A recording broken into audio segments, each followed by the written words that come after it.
जाबाय क्लास 10 नि बर' बिजोङाव फरायनाय फरायसाफोरनि थाखाय सानखान्थि आयदानि खोन्दो 8 नि 3 खनासुनि सिनायथि होनाय।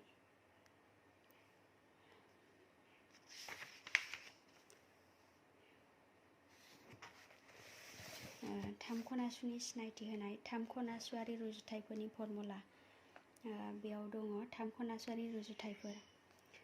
बेयाव शर्टआव लिरनाया नैबे 3 खनासुआरिफोरनि मुंफोरखौ नायग्रोदो गिबियावनो। शर्टआव जोङो साइन, कस, टेन, कसेक, सेक, कट बिदि बुंगोन। ओमफ्राय लंआव बुंगोन साइन, कसाइन, टेनजेन्ट, कसकेन्ट, सेकेन्ट, कटेनजेन्ट। होमबा बेनि रुजुथायारि फर्मुलाफोर बेयाव दङ साइन थिटा। साइन थिटा मानि जोङो थिटाखौ थिटाया जाहैबाय जायखिजाया खना हमनानै लानाय। एबार जों थिटा हमनानै लादों। होमबा बेनि साइन थिटानि फर्मुलाया जाहैबाय जों थिटाखौ खना लायोबा नैबेयो मा जायो? नैबे जाहैबाय खनाथिया आखान्थिथाम एंगोल बिआ 90 डिग्री खना थानाय खना बियो।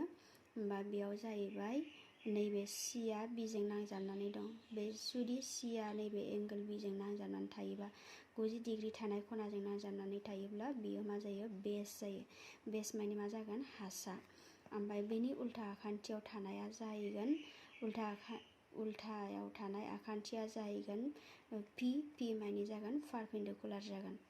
पारपेन्डिकुलार मानि थोंगोर जौथाय जागोन आरो।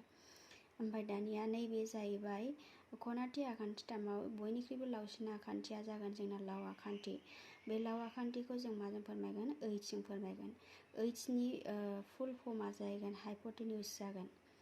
होमबा बेनि रुजुथायारि फर्मुलासफोरा जाहैबाय sine theta equal to p by h. पिआ जाहैबाय पारपेन्डिकुलार, ओइचआ जाहैबाय हाइपटेन्यूज। मानि रुजुथायारि फर्मुलाया जाहैबाय थोंगोर बाय लाव आखान्थि जागोन आरो। ओमफ्राय कस थिटानि रुजुथायारि फर्मुलाया जाहैगोन बि बाय एइच। बिआ जाहैबाय बेस, बेस मानि हासा, ओइचआ जाहैबाय हाइपटेन्यूज। बेनिफ्राय टेनजेन्ट। टेन थिटानि रुजुथायारि फर्मुलाया जागोन पि बाय बि। पिआ पारपेन्डिकुलार, बिआ बेस जागोन बेनिया। कसेक थिटानिया जाहैगोन ओइच बाय पि, हाइपटेन्यूज बाय पारपेन्डिकुलार जाहैगोन।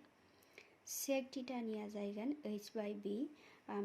कट थिटानिया जाहैगोन बि बाय पि। दा बेवहाय माया माजों सोमोन्दो दं नायनानै लाग्रोदो।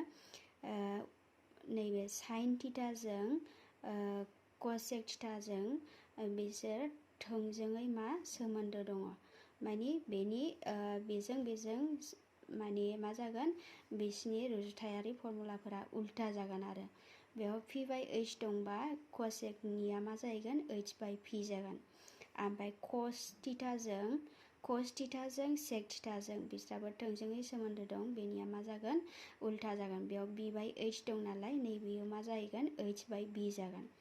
बेनिफ्राय टेन थिटाजों कट थिटाजों थोंजोङै सोमोन्दो दं। बेनिया मा जागोन? पि बाय बि बा बेनि रुजुथायारि फर्मुलाया बि बाय पि जागोन। उल्था जागोन।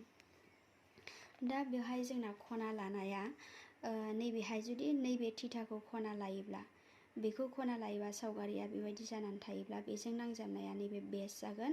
ओमफ्राय नैबेयो मा जागोन? पारपेन्डिकुलार। ओमफ्राय नैबे हाइपटेन्यूज आरो बयनिख्रुइबो लावसिन आखान्थिया जागोन। होमबा जोंना सावगारिखौ जों नैबेबायदिबो लानो हायो। बेबायदि लायोब्लाबो जोंना मा जागोन? नैबेजों नांजाबनाया एबिया मा जागोन? बेस जागोन। ओमफ्राय बेनि उल्थायाव थानाय आखान्थिया मा जागोन? पारपेन्डिकुलार जागोन। ओमफ्राय नैबेयो जाहैबाय जोंना सबसे लावसिना जाहैगोन हाइपटेन्यूज जागोन आरो। अब्ला दिनैनि भिडिअ'आ बेखिनियावनो आरो उनावहाय बेनि माखासे एक्सारसाइजनि सोंथिफोरखौ सल्भ बानायलांबाय थानाय जागोन। गोजोन्थों।